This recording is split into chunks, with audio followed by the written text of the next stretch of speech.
kita melanjutkan Ar-Rabb. Lam ya'ti fil Qur'an biduni idafatin. Tidak ada dalam Al-Quran kata-kata Ar-Rabb pakai alif lam tanpa diidofahkan, disandarkan. Misalnya Rabbus samawati wal ard,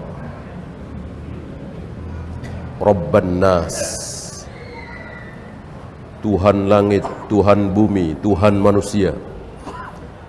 Adapun Tuhan saja, Ar-Rabb, tanpa diidofahkan, tanpa disandarkan kepada makhluknya, itu tidak ada dalam Al-Quran. Berbeda dengan hadis. Di hadis ada. Misalnya hadis sahih yang diriwayatkan oleh Imam Muslim. Di situ disebutkan qala an-nabiy sallallahu alaihi wasallam amma ar-ruku'u fa'azzimu fihi ar-rabb. Ini dia. Ketika kalian ruku', maka ta'zimkan, agungkan Ar-Rabb di dalam rukukmu itu. Tidak disandarkan, tidak diidofahkan ke kata lain, ke makhluknya. Cukup Rabb, Ar-Rabb pakai alif lam, makrifat. Oleh karena itu, ketika kita ruku', jangan meninggikan Allah, tapi membesarkan Allah. Subhana rabbiyal azim, bukan subhana rabbiyal a'la. Itu sujud. Ya. Perintah dari Nabi, ammar ruku'u fa'azzimu fihi rabb. Yang kedua, kemarin juga sudah kita bahas tentang apa? Siwak. Tentang siwak. Apa kata Nabi tentang siwak? Mutahhiratun lil fam. Siwak itu bisa membersihkan mulut, gigi. Mardatun lirrabb. Ini. Dan bisa mendatangkan keridhaan bagi Rabb. Rabb saja tanpa ada terusannya. Rabb siapa? Gitu. Ini di dalam hadis. Adapun di dalam Al-Quran sekali lagi tidak ada kata-kata Rabb saja. Pasti ada terusannya. Rabbus samawati, Rabbul ardi, Rabbun nas. Wa dhahiru kalamil muallif annahu yashtaritu likubuliha syartah. Ini menunjukkan kata muallif. Muallif berarti siapa? Muallif berarti siapa? Ya, Syekhul Islam. Bukan Syekh Utsaimin. Syekh Utsaimin di sini bukan muallif, bukan sebagai muallif, tapi syarih, pensyarah. Itu syaratnya ada dua.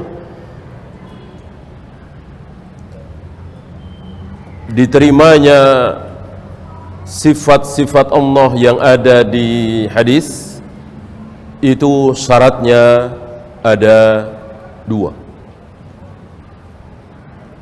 Syarat pertama, al-awwal, an takuna al-ahaditsu sahihatan, bahwa hadis tersebut sahih.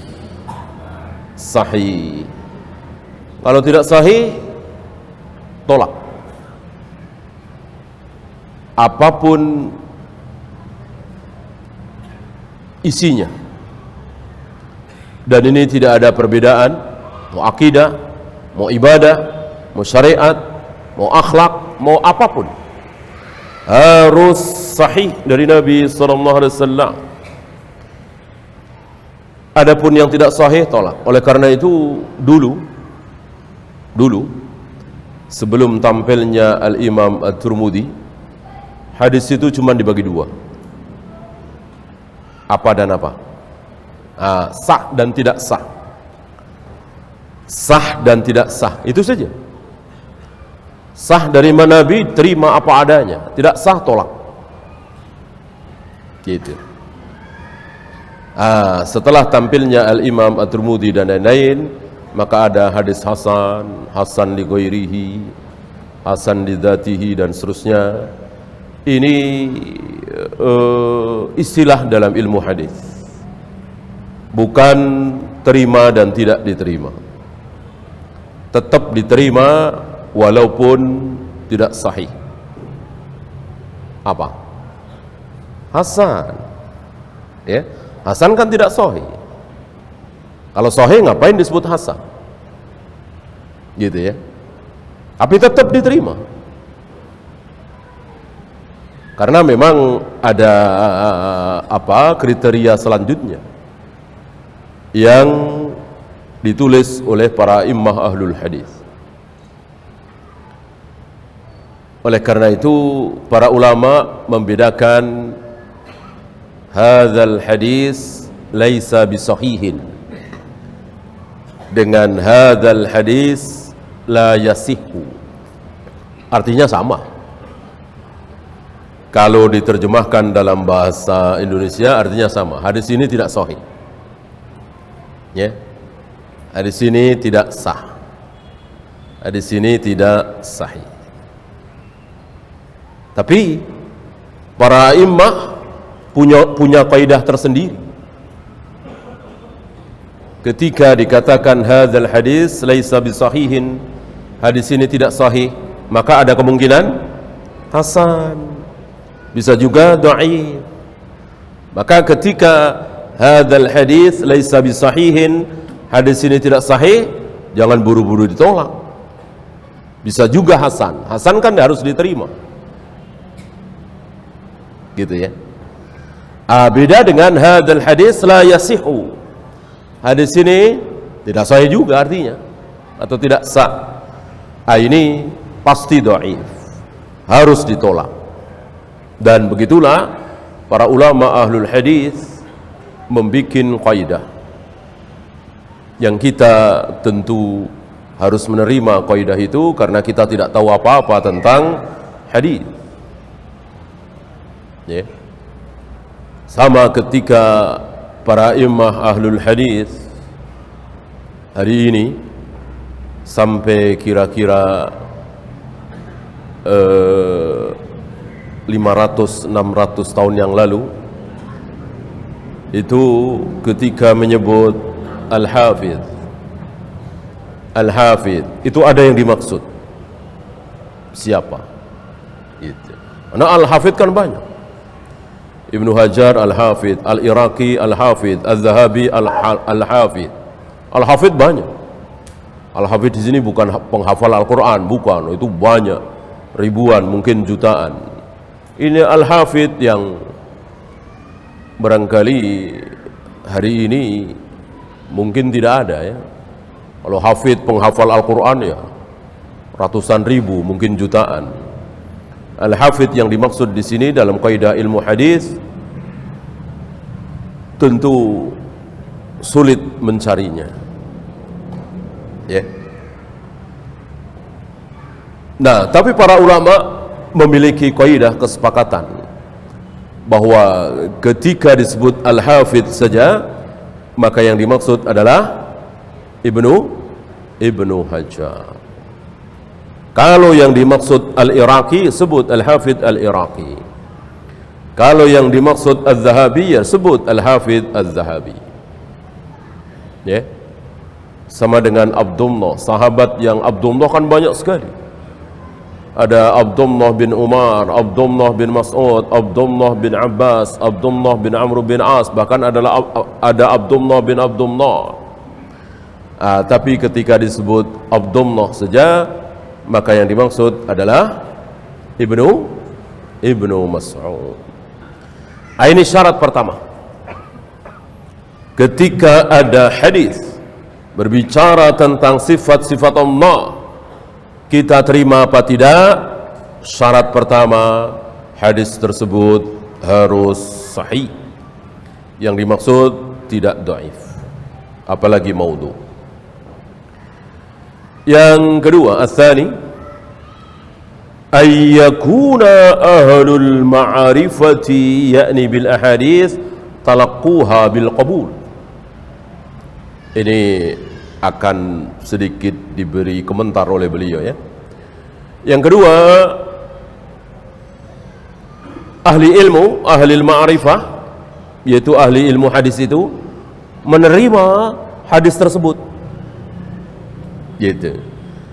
Karena ada kalanya hadis itu sahih, tetapi yang dimaksud bukan itu dari segi bahasa. Misalnya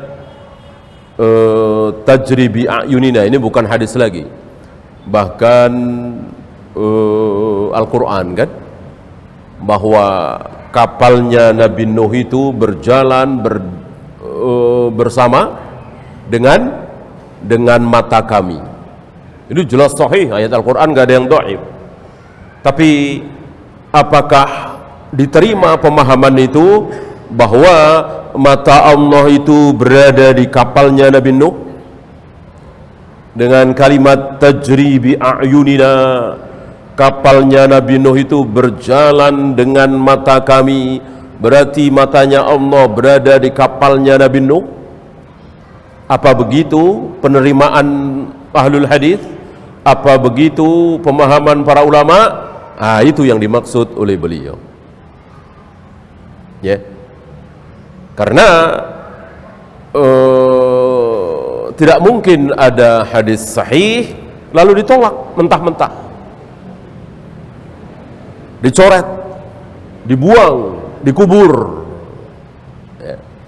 Hari ini kan banyak orang-orang yang menolak hadis Nabi walaupun bukan dengan ucapan, tapi dengan perbuatan. Apa misalnya? Metode hisab. Metode hisab menentukan satu Ramadan, menentukan satu Syawal dengan hisab tanpa ru'yatul hilal. Walaupun mereka diam, walaupun mereka tidak mengatakan kami tolak sabda Nabi, tapi lisanul hal, secara perbuatan mereka berarti mereka menolak sabda Nabi, membuang sabda Nabi, mengubur sabda Nabi sallallahu alaihi wasallam. Sabda Nabi yang mana yang mereka tolak, yang mereka buang, yang mereka kubur? Apa? Yang mana? Asumu li ru'yatihi wa aftiru li ru'yatihi. Berpuasalah kalian ketika kalian melihat hilal, dan akhiri puasa kalian, berarti besok 1 Syawal, ketika kalian melihat hilal. Fa in gumma, jika mendung, maka apa? Maka genapkan bulan Sya'ban itu 30 hari, genapkan Ramadan itu 30 hari. Sabda Nabi sallallahu alaihi wasallam wahyu dari langit. Allah perintahkan kepada Nabi untuk mengucapkan kalimat itu, jika mendung maka genapkan 30 hari. Nah, orang-orang yang memakai metode hisab ini, ngaku nggak ngaku, disadari tidak disadari, mereka akan mengatakan apa? Ya Rasul, mendung nggak mendung kami udah tahu. Nah, ya kan? Mendung nggak mendung kami udah tahu bahwa 1 Ramadan itu nanti hari Senin, bahwa 1 Syawal itu nanti hari Rabu. Jangankan Ramadan tahun ini ya Rasul, Ramadan tahun 2025 kami sudah tahu bahwa 1 Syawal nanti hari Senin, 1 Ramadan nanti hari Sabtu misalnya. Apa enggak ngelunjak ini terhadap sabda Nabi, merasa lebih pintar dari Nabi, mengkritik Nabi, seolah Nabi itu ketinggalan zaman, seolah Nabi itu berbicara bukan wakil dari Allah. Ini Allah yang bicara, mulut Nabi hanya menyampaikan. Berarti Allah yang mengatakan itu. Kalau mendung, genapkan 30. Kita jawab, mendung gak mendung ya Rasul, ya Allah, kami sudah tahu. Ini dia. Hati-hati. Walaupun mulut mereka tidak mengatakan, tapi kenyataan seperti itu. Meremehkan sabda Nabi, merendahkan sabda Nabi sallallahu alaihi wasallam. Ya. Maka para imam salaf ahlus sunnah sepakat metode hisab menentukan satu Ramadan, satu Syawal bid'ah. Kecuali satu Muharram enggak ada perintah Nabi. Ya. Awali satu Muharram dengan melihat hilal enggak ada. Awali satu Dzulqa'dah dengan melihat hilal enggak ada perintah Nabi seperti itu. Silakan. Silakan. Kan yang Nabi perintahkan cuma Ramadan sama Syawal doang. Awal Ramadan dengan akhir Ramadan doang. Di luar itu bebas. Iya kan? Nah, khusus Idul Adha ada riwayat para sahabat menyuruh Amir Mekah untuk melihat hilal. Jadi seluruh negeri-negeri Muslim mengikuti hilal Mekah. Sesuai dengan namanya puasa Arafah, tentu mengikuti wukuf di Arafah. Walakin laisa hadza huwal murad. Ini beliau katakan. Ini bukan yang dimaksud. Bal muradus syekh, yang dimaksud oleh syekh siapa? Syekhul Islam. Annal ahadits as-sihah talaqqaha ahlul ma'rifati bil qabul fatakuna as-sifatu hadhihi sifatan kashifatan la sifatin muqayyadatin. Ini sesuatu yang tentang mata Allah tadi, tajri bi ayunina tadi. Jadi pemahaman para ulama harus mendahului kita.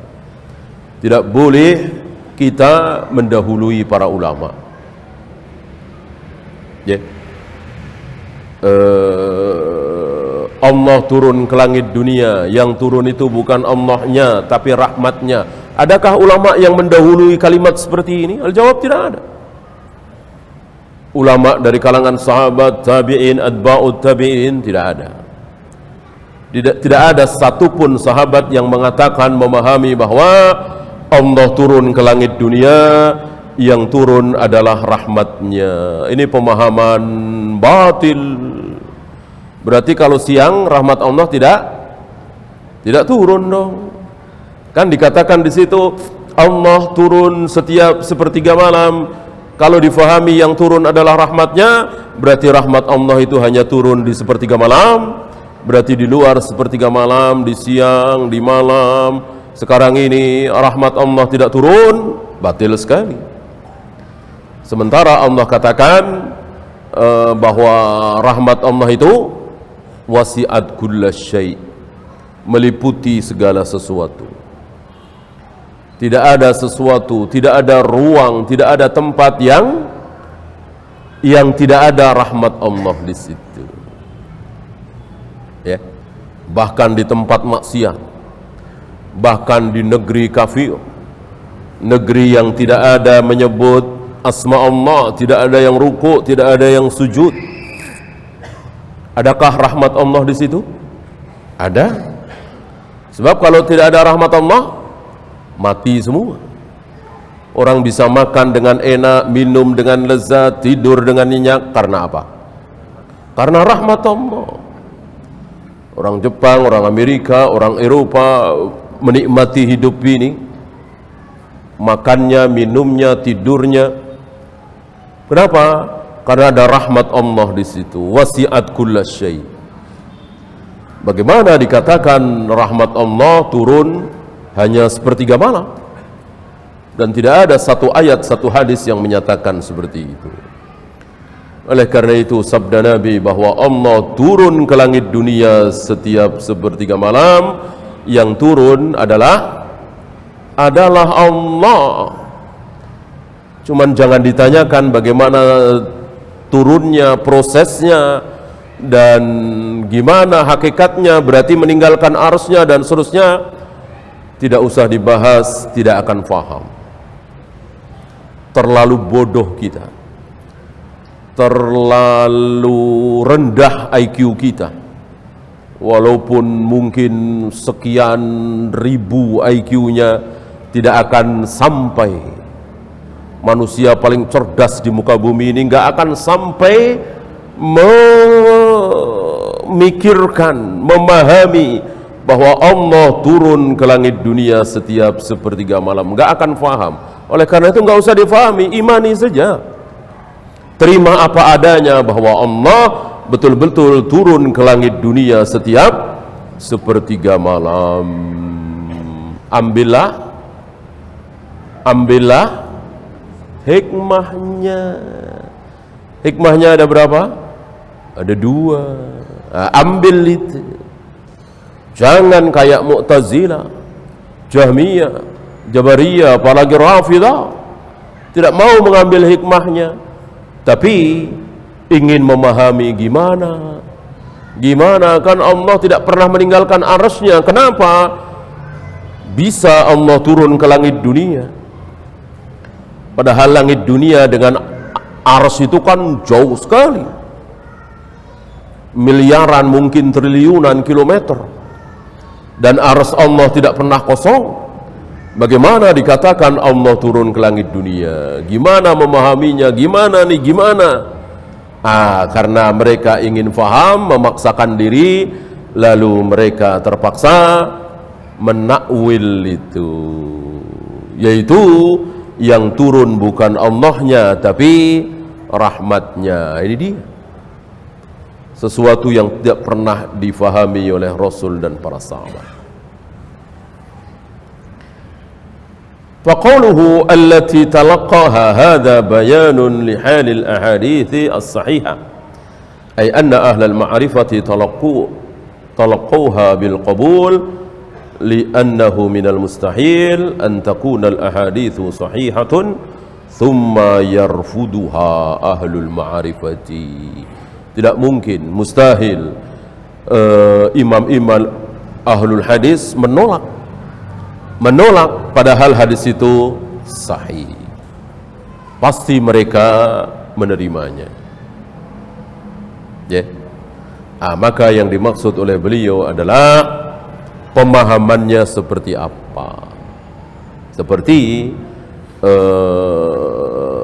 kapalnya Nabi Nuh berjalan dengan mata kami. Waktu itu pernah kita bahas ya. Ini harus difahami dengan kaidah bahasa Arab. Orang Arab sering mengatakan du'ainaika fi hadzal duqan. Letakkan kedua matamu di tokoku ini. Ini ucapan pemilik toko kepada penjaga tokonya, karyawannya, supaya terus mengawasi agar tidak ada barang-barang yang hilang. Kalimatnya seperti itu. Letakkan kedua matamu di toko ini. Bahasa kita tidak ada seperti itu. Ya. Bahasa Arab ada. Karena Al-Quran bahasa Arab, tentu memakai kaidah bahasa Arab.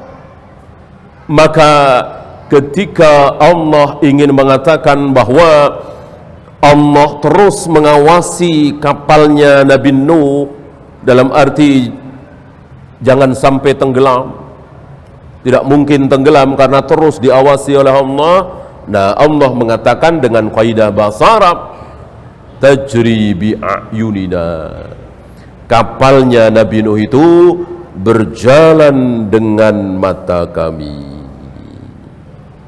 Ya, ini dia. Selalu ada jawaban, insya Allah. Kan orang-orang Mu'tazilah, falasifah menyerang kaum salaf di situ. Ya. Salaf mengatakan bahwa tangan itu tangan, wajah itu wajah, mata itu mata, bersemayam itu bersemayam, turun itu turun. Lalu bagaimana ayat itu tajri bi a'yunina? bahwa kapalnya Nabi Nuh berjalan dengan mata Allah, berarti mata Allah ada di kapalnya Nabi Nuh. Diserang dari situ. Walillahilham, ahlu sunnah selalu punya jawaban. Beda dengan mereka Qadariyah, Jahmiyah, Asy'ariyah, Maturidiyah, Rafidah, ketika dipojokkan dengan pertanyaan dari ahlu sunnah, mereka tidak bisa menjawab, nggak ada jawabannya. Ya. Masih ingat Al-Hamdani? Masih ingat ya, anak muda Hamdani yang membuat kaget tokoh Mu'tazilah, tokoh besar Mu'tazilah, nggak tanggung-tanggung di majelisnya, di majelis besarnya, ya, tidak sanggup menjawab pertanyaan anak muda ini, anak muda salaf, anak muda ahlus sunnah yang sesuai dengan fitrah seorang manusia. Ya, luar biasa manhaj salaf. Ketika tokoh Mu'tazilah itu mengatakan bahwa Allah itu tidak di atas, Allah itu di mana-mana, dengan ya dalil-dalil tentu ya, wa huwa ma'akum aina ma kuntum dan seterusnya, nahnu aqrabu ilaihi min hablil warid, Allah selalu bersama kalian dimanapun kalian berada, kami lebih dekat kepada kalian daripada urat leher kalian sendiri dan seterusnya. Ini menunjukkan bahwa Allah ada di mana-mana, bukan di atas, kata si tokoh ini ya. Lalu anak muda ini Al-Hamdani mengatakan bahwa nggak usah pakai ayat, nggak usah pakai ayat, nggak usah pakai hadis ya. Saya mohon kepada anda, jangan pakai ayat dulu, jangan pakai hadis, tanyakan ke hatimu ya. Tolaklah apa yang ada di hatimu, bahwa Allah itu ada di atas. Tolaklah, tolong tolak dengan hatimu. Nggak usah ayat, nggak usah hadis dulu. Bayangkan oleh hatimu bahwa Allah itu tidak di atas, tapi ya di sini, di bawah meja ini, ya, dia di mana-mana. Tolong bayangkan itu. Dan tolak oleh hatimu kalau Allah itu di atas ya. Tokoh ini walaupun sesat, jujur, dan begitulah para ulama dahulu, orang yang alim walaupun sesat tapi jujur. Nah ini jujur ini, ketika diajak oleh anak muda untuk menolak kalau Allah itu ada di atas, tapi jangan pakai ayat nolaknya, jangan pakai hadis, jangan pakai ucapan, tapi pakai hati. Tolaklah, sanggup enggak? Jujur beliau, enggak sanggup ya. Sama dengan saya, antum semuanya, sanggup mahkah menolak dengan hati kita bahwa Allah itu tidak di atas? Enggak sanggup, tidak sanggup. Allah berikan ilmu kepada yang paling bodoh sekalipun, ilmu langsung bahwa aku berada di atas ya. Dan itu diterima oleh manusia yang paling bodoh sekalipun bahwa Tuhan itu berada di atas. Maka keluar dari mulut kakek kita, nenek kita, ibu kita, di kampung-kampung, di pedesaan, ketika menyebut Allah, mereka sering mengatakan serahkan semuanya kepada yang di atas. Lihat ya, karena mereka ini tidak dirusak oleh kaum Mu'tazilah, Jabariyah, Falasifah, Ahlul Kalam, maka fitrahnya masih bersih. Fitrahnya mempengaruhi ucapannya bahwa Allah betul-betul berada di atas ya.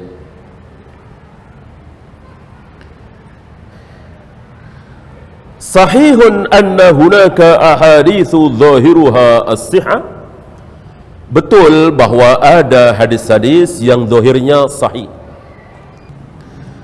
walakin qad takunu ma'lulatan bi'ilatin, akan tetapi kadang-kadang mengandung illat, mengandung penyakit.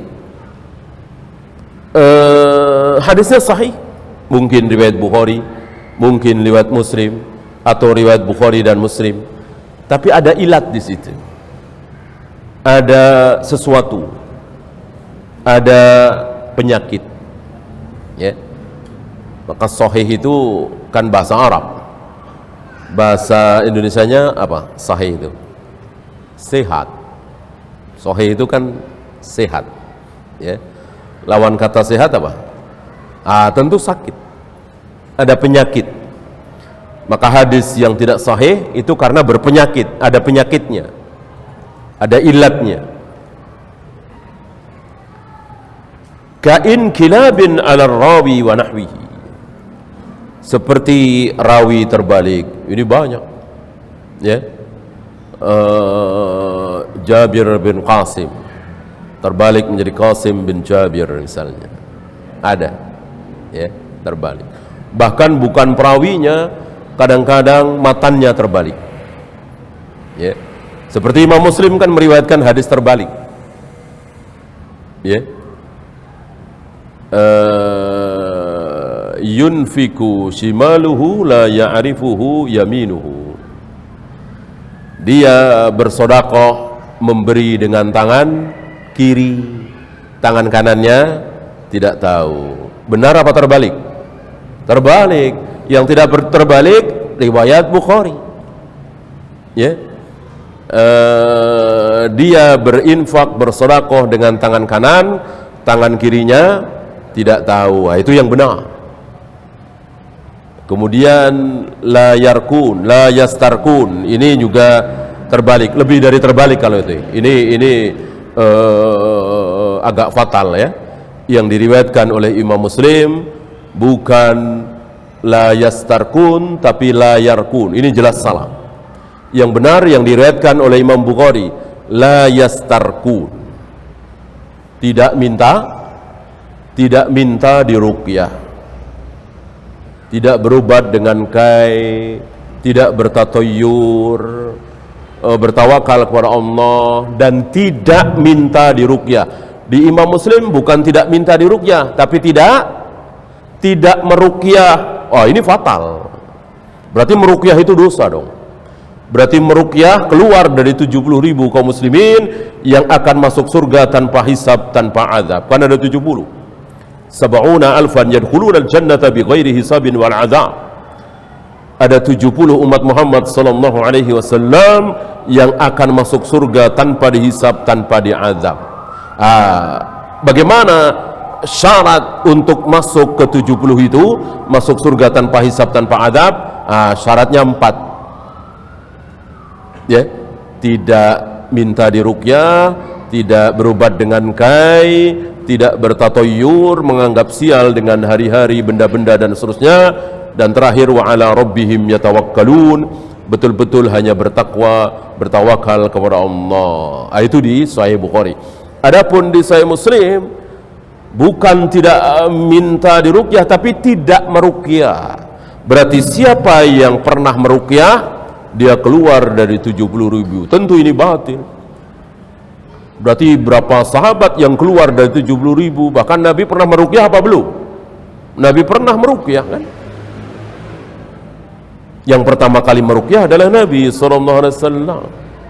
Gitu. Ini keliru, ini salah. Ini pelajaran besar bagi kita. Jangan sampai mengatakan ini kan kata Imam Syafi'i, ini kan kata Imam Bukhari, ini kan kata Imam Muslim. Enggak mungkin salah. Ini pelajaran besar. Tidak boleh kita mengucapkan kalimat seperti itu. Kata siapapun bisa benar bisa salah, kecuali kata Nabi sallallahu alaihi wasallam. Termasuk hadis turun sujud, hadis turun sujud, kata Syalbani, Ibnu Qayyim dan lain-lain mengatakan bahwa bukan kata Syalbani, kata Syekh Utsaimin ya, bahwa jangan kalian turun sujud seperti turunnya unta. Terusan hadis itu apa? Maka turunlah tangan dulu baru dengkul. Itu hadisnya bunyinya begitu. Ya. Nah, kata Syekh Utsaimin dan lain-lain, hadis ini terbalik. Hadis ini terbalik. Ya. Kata beliau, mestinya turunlah dengkul dulu baru tangan. Loh, kok berani-beraninya beliau mengatakan terbalik? Kok berani-beraninya? Ya. Karena unta itu kalau turun sujud tangan dulu baru dengkul, kan begitu ya. Ini bukan Nabi yang ngomong terbalik, nggak mungkin. Kalau beliau ngomong terbalik berarti beliau tidak maksum dong. Yang terbalik adalah perawinya yang meriwayatkan hadis Nabi itu, yang meriwayatkan hadis Nabi itu terbalik ya. Karena dalam dua kalimat tadi ada dua kalimat kan, jangan kalian turun sujud seperti turunnya unta. Ini kalimat pertama. Kalimat kedua, oleh karena itu turunlah tangan dulu kemudian dengkul. Dua kalimat kan? Mana di antara dua kalimat ini yang menjadi pokok, yang menjadi inti? Kalimat pertama apa kalimat kedua? Tentu kalimat pertama. Intinya, pokoknya bahwa kita dilarang turun sujud seperti unta, titik intinya. Nah, ada tambahan, ada keterangan selanjutnya, ini bukan inti. Oleh karena itu turunlah tangan baru dengkul. Nah, kaidah mengatakan jika ada inti pokok bertentangan dengan yang bukan inti, istilahnya furu, maka yang terpakai yang mana? Yang terpakai yang mana? Tentu yang inti, yang pokok, yang usul. Kan bertentangan ini. Ibnu Qayyim tahu, Syekh Utsaimin tahu, para ulama tahu bahwa unta itu di mana-mana kalau turun sujud tangan dulu. Maksudnya depan dulu. Ya. Antum jangan mengatakan kan unta nggak punya tangan. Kan dengkul semua itu ya. Ini ngeledek Nabi sallallahu alaihi wasallam ya, kayak tadi kan ngeledek Nabi, ya Rasul yang benar aja ya Rasul ya, mana ada unta punya tangan ya, unta kan kaki semua berarti dengkul semua. Ini ngeledek Nabi namanya, berarti Nabi nggak maksum dong. Tentu maksud beliau tangan dulu itu kaki depan. Ya bayangkan kita ngerondang merangkak ya itu kan kaki kita seperti tangan kita seperti kaki depan unta kan, paham ya? Nah, ini kira-kira yang beliau maksud ya. Bahwa banyak hadis-hadis sahih tapi terbalik gitu. Hadis maqlub ada itu. Ini menunjukkan semakin yakin kita bahwa hadis itu sama dengan Al-Quran. Diapain oleh Allah? Diapain oleh Allah? Dijaga. Jadi jangan beranggapan bahwa yang dijaga cuma Al-Quran. Inna nahnu nazzalna dzikra wa inna lahu lahafidun. Kami yang turunkan az-zikr Al-Quran dan kami sendiri yang menjaga keasliannya. Berarti hadis tidak dijaga? Salah. Kita semakin yakin bahwa baik Al-Quran dan hadis dua-duanya dijaga oleh Allah. Loh, dijaga kok ada yang dhaif? Dijaga kok ada yang maudhu, palsu? Katanya dijaga. Jawabannya apa? Jawabannya ketahuan. ketahuan. Maka waktu itu kita bahas ada seorang amir yang mau membunuh orang zindik yang sudah memalsukan ribuan hadis. Sebelum dia dibunuh, dia mengatakan, aku telah palsukan ribuan hadis. Si amir ini mengatakan, aku tidak takut.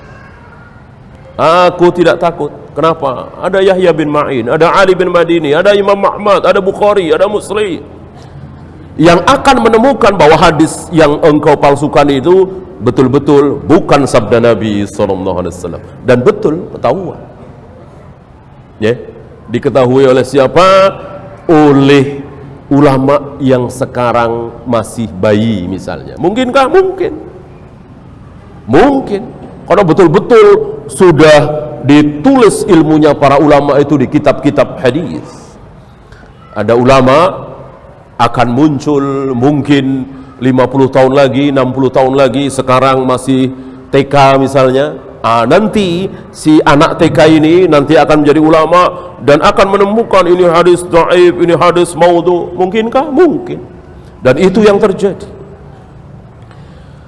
Ini menunjukkan bahwa Allah betul-betul menjaga hadis itu. Maka selalu ketahuan.